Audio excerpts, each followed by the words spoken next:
I am so excited about today's podcast, radio, television interview. But before we dive into it, today's exciting interview, I'd like to give a quick shout out to Books to Life Marketing, the team who's making this all possible. They specialize in helping authors bring their stories to life through expert publishing, marketing, and media exposure.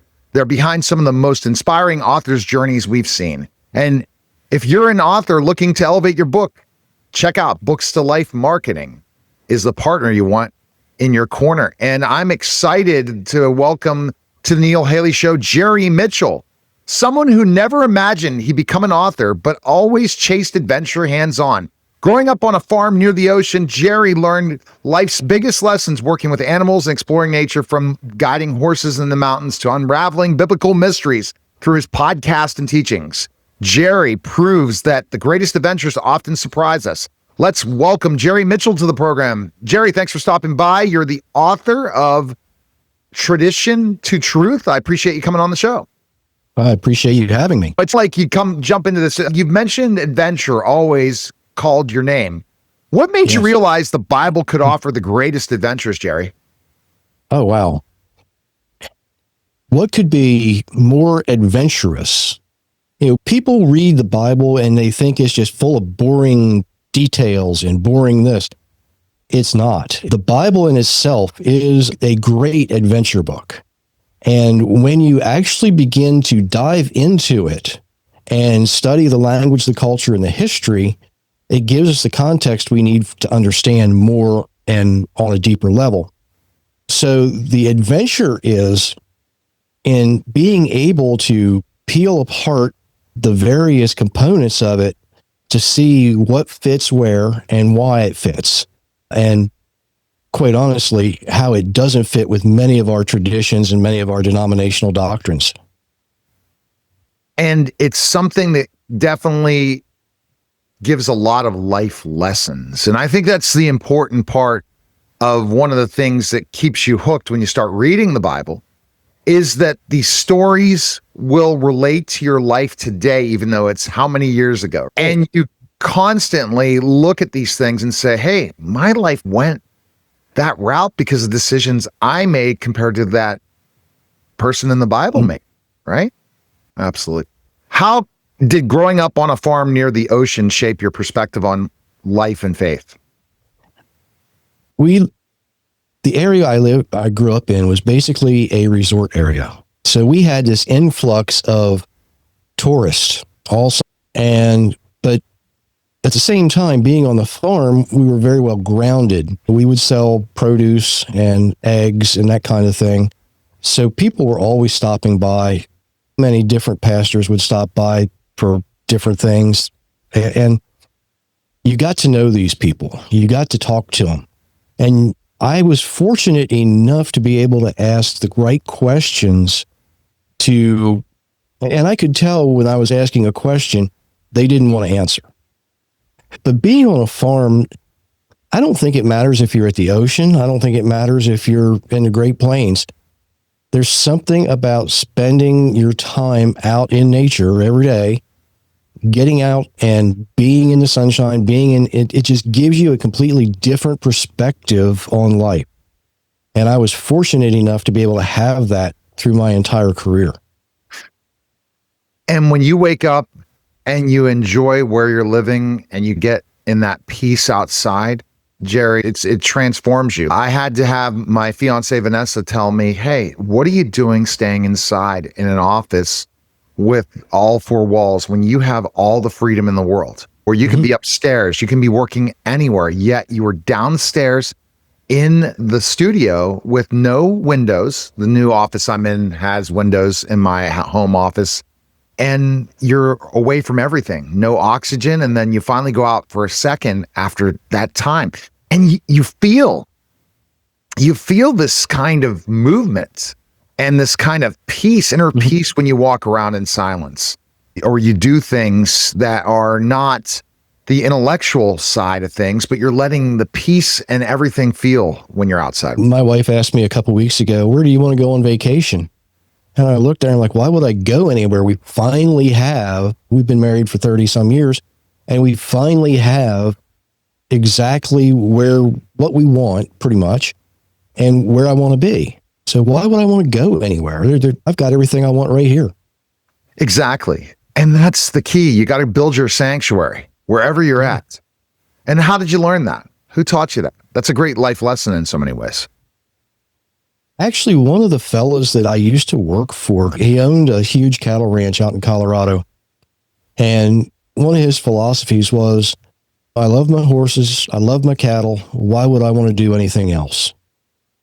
And that, to me, just spoke volumes. He knew what he enjoyed and he knew where he wanted to be. And it just spoke volumes to me. And I thought, one of these days, I'm going to have that. And it took a while, and it took a lot of work. It took a lot of sacrifices. We made it. And it felt great. And that's the thing, because there is sacrifice in life to get to where you want to be. So you have a place that you can go out. It's not going to be handed to you. Jerry?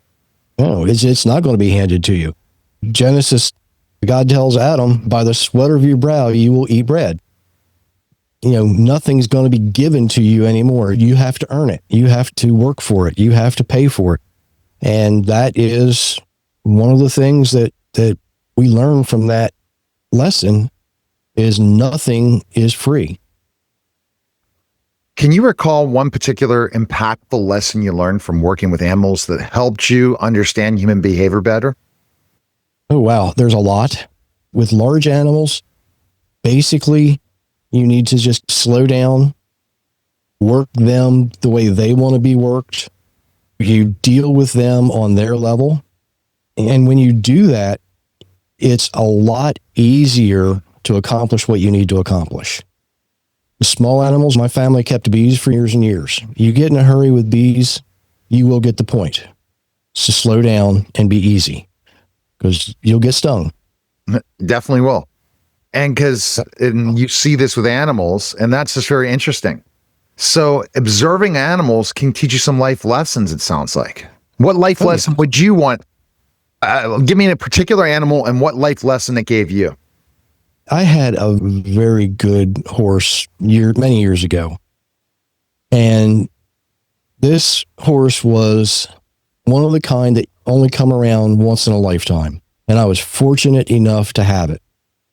This horse was smart, and I don't know why. Everything in the breeding said that he was going to be useless, but you could put a 6-month-old baby on top of him and he would never take a bad step. But if you knew how to ride and you got on his back, you better be holding on, because he's going to give you a ride. He's going to get the job done. That lesson right there is, if you train them properly, and I can't stress that enough, if you train them properly, they're going to take care of you. And that is an important lesson. Yeah. And that's interesting that, how would that relate to humans then? I don't think, this is going to sound terrible, I don't think we're training humans properly. And I know that sounds... I think that the word education as a teacher. So I'm a former teacher, Jerry, and I taught in the classroom for X amount of years. I'm looking to go back and bring back my tutoring business after years. After COVID shut it down, and now we're relaunching it with some AI tutoring program, working with a celebrity out in Hollywood. What I've learned in this way is that we don't see the value of what an educator can do for a child, what a parent can do for a child, and how our selfishness, either the teacher's selfishness or the parent's selfishness, can lead to that kid not developing and growing. And that, I think when you said train, there goes the story of train in a way. Education is training. Look at the Greek philosophers. They had a certain way that they trained and developed people. The same types of training as when we're training algorithms today. So looking at all those things, we need to shape ourselves and almost train our own selves in this experience. And then we're going to be treating ourselves because we trained ourselves. Absolutely. A lot of people think, if I have this education, I'm going to be smart. No, receiving an education means you have the information that you need to make good decisions. What makes you smart is knowing the difference between a good decision and a bad decision. Jerry, you didn't pursue traditional education. How did learning through hands-on experience influence your approach to studying the Bible? I was fortunate. I always figured if I could take something apart and put it back together, I knew how it worked. And that's why I looked at the Bible, and I call it biblical forensics. A lot of times people will take a philosophical approach to the Bible, which is fine. I take a more forensic or mechanical approach.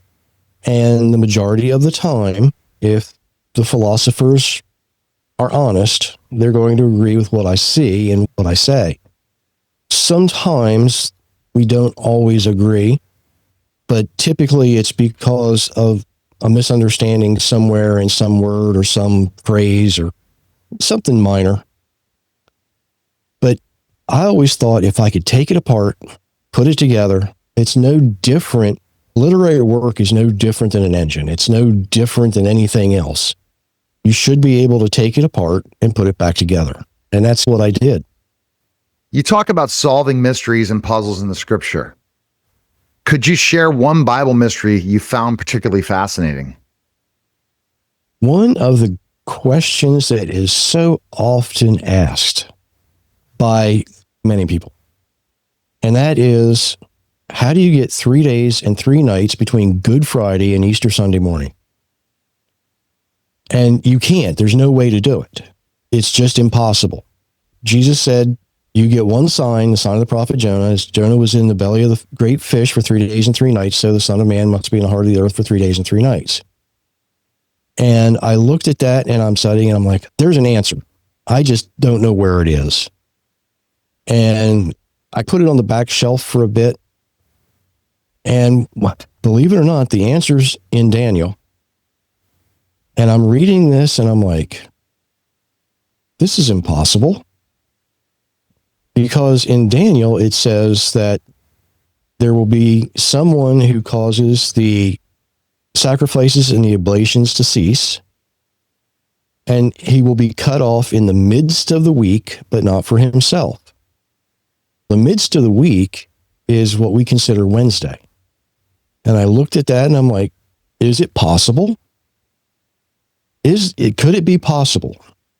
And that was my first clue. And I looked at that and I'm like, yeah, it is possible, because if you put the crucifixion on a Wednesday instead of on a Friday, you get the resurrection just before sundown, Saturday night, which fits perfectly with John's narrative of Mary going to the tomb. While early on the first day, the Hebrew reckoning of time begins at sundown. Early on the first day for them would have been just after sundown. It was still dark. She gets there, and there it is. Now, there are some other clues in some very obscure places. The early church father writings, I can't remember which one it is now. It might have been Tertullian, but it's one of them, where they make a statement that basically says the crucifixion was in the middle of the week. Until about the 3rd century, everybody knew. It wasn't hidden. It wasn't anything that was some mystery. The mystery came much later once we got hold of it and changed things around. And I know Constantine takes a huge beating on this, but he wasn't by himself. There was Eusebius, there was the Roman Church, all of these things, as they did everything they could to push Judaism out of Christianity. Unfortunately, what they wound up doing was creating a hybrid religion of part Judaism, part Christianity, and part pagan sun god worship. So you have this hybrid now that we're stuck with. And we don't understand, we can't figure out why certain things don't fit. They don't fit because we're not reading the Bible. We're trying to read into the Bible instead of letting the Bible read into us. Was there a moment you first felt compelled to teach others biblical insights? I never considered myself an author. I never considered myself a teacher. I just tell people what I find. And apparently I do pretty good at it. I have a way of explaining things very simply, which is what Tradition to Truth does. There was nothing like it. Most of the books that are critical texts, they've got all the apparatus in them. They've got all the other things in them. And it takes you sometimes weeks to get through all of those comparisons. And what I was looking to do was put something together that was very simple, very easy to understand, very entry level, and say, you know what, think about these things. And hopefully you'll say, okay, I can see where you're going with this. But my real goal is I'd like people to say, no, I'm going to prove you wrong. Prove me wrong, but do it the same way I did it. Prove me wrong, but you're not allowed to use church doctrine. You're not allowed to use tradition. You have to use scripture. Plain and simple. So prove me wrong. And if you do that, you're going to be digging in the Bible. And that's my ultimate goal. So tell me what inspired you to start your podcast and what has been the most rewarding part of that experience? I was actually studying with a group of Orthodox rabbis. And I made the comment one day, if people would just live the way they're designed to live for 90 days, they'd see how much their life would improve, and they just keep doing it. One of them looked at me, he says, that's really good. You need to write that up. What are you talking about? You know, it's just an idea. He's no, that's really good. For the next few weeks, he was hounding me. So I finally put something together. And that's how Give God 90 was. That's how it came about. Short story. So from there, we built the website. Everything on there is free. You know, you make little changes every day so that you can improve your life, change your life for the better, hopefully. And a lot of people have. I've gotten some very good responses from it. Years ago, I had several soldiers with PTSD say this was immensely helpful. So I'm happy for that, happy for them. But the podcast, I never expected to do it. I really didn't. But we actually started out doing Facebook Live. I just put something out there once a week. And a friend of mine said, this is too good not to be available on other platforms. So we started the podcast, I think 6 years ago or so, and we're almost to 700 episodes. So Wonderful. we do about 2 a week, and I'm starting to branch out more into video for YouTube. I don't know, people like video for some reason, even though most of them just click on it and they'll set their phone down and listen to it. But you know, that's fine. But yeah, I did not expect this to go this way. I really didn't. And once you do a podcast and once you have that voice to get to teach on any platform, it inspires you to continue to do it. You said, okay, what you learned to prepare yourself for that podcast, what you learned in teaching this to all of your fans and followers, it really helps you understand you more. Yeah, it does. One of the things with podcasts is we get the weekly statistics, and I look at them and kind of smile because I know they're not right. I've got pictures of people in Uganda who they're sitting around listening while somebody's translating, and there's 20 or 25 people on this table. And I'm like, that's really cool. And I have spoken to groups in Pakistan and India, and it's been amazing. It really has. It sounds like it. Once you're hooked to do something that's creative. I was on another podcast. I was interviewing another person on my show, and we talked about creativity. When you're learning, you're a lifelong learner, and you're creative, and you try new things and do new things. There's something that inspires you each day to get up every morning. Because guess what? If you don't have a purpose, and I remember reading The Purpose-Driven Life, and that was the first time I really saw a purpose I had in my life. After accomplishing certain things in my career, I read that book and then I really saw what purpose was. That's the key. If you don't have purpose to get up every morning, you're not living. No, you're not. You know, how many people shortly after they retire from a job, they have a heart attack and pass away? They play golf for a few days and then they're bored. And I know a lot of people who went back to work specifically because they're like, I hate sitting around. I didn't realize retirement was boring. I don't know how they can figure retirement's boring. I'm supposed to be semi-retired and I'm busier now than I've ever been.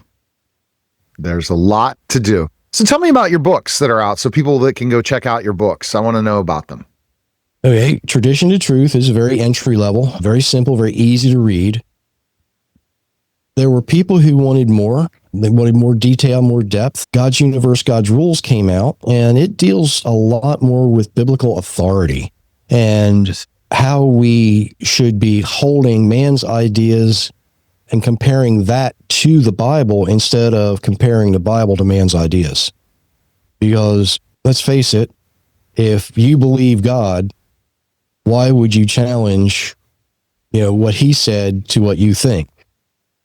That just kind of makes sense to me. And Inheriting Lies is the most in-depth book like it that I know of. When I finished it, I said this book needs to be on the desk of every seminary and Bible college student in the world, because it answers questions that if you're in the religious world and you're a leader in the religious world, somebody's going to ask you these questions. And you've got to be ready with an honest answer. People today, we're not satisfied with the typical offhand answer. I remember being a kid in Sunday school and asking the question, do all angels have wings? And the Sunday school teacher looked at me and she goes, of course they do. Don't be ridiculous. Maybe they don't. I don't know. But I think the answer's in the Bible. We need to give people honest answers, especially when it comes to biblical things. Because in my opinion, doesn't mean it has to be anybody else's. The Bible is far too important not to offer people the best, honest answer we can provide. That's key. Because if you don't provide that honest answer, and that's where you get it and say, okay. And life lessons. We all have our lessons to learn, and life is all about lessons and growing. And Jerry, I think that's why you're here. And that's why we're the best place people can check out your podcast, first of all. The podcast is available. There's a player on the givegod90.com page. It's also available. My YouTube channel, I don't know the name of it. Just search Jerry Mitchell Give God 90. It should come up. But it's also on Apple, iHeartRadio, you name it. It's out there. You can find the podcast anywhere. And that's the thing. And you imagine where people can listen to it. And that's a great thing when you're out in the community, right? Say, here's my podcast. Yeah, and share it. And that's, people love that audio format. You're right. You talked about video, but I sometimes think the video numbers are off and the audio numbers are off too, in different directions. Yes. You see a lot more up for video, because I never listen to podcasts on video. I go to Apple, what's on my list, listen to a different podcast. Same thing with Spotify. I want to be able to doing something else, because I grew up in the days of radio, as you did too. And I don't want radio to die. And I think that podcasting is like the fireside chat. And it's a great way to choose the material you listen to versus be forced to what was on radio. That's the power we have. We have choice. There wasn't a lot of choices back in the day, for sure. And your books are available on Amazon and your website? Available at Amazon. They're available at authorjerrymitchell.com as well. And there is a link to them on the givegod90.com page. So Jerry, what do you want to tell our listeners and viewers, the final tip for today? Don't be afraid to ask questions. If you're sitting I know a lot of people that sit in churches and they say, what I'm hearing is not what I'm reading. I don't know what's going on, but pastor must know because he's been to school. Don't be afraid to ask questions. If you read something in the Bible and your pastor is saying something that you think conflicts with it, ask the question at the proper time, right? You're not going to stand up in the middle of a church service and say, wait a minute. Although I've wanted to do that a few times. But it's okay to ask questions.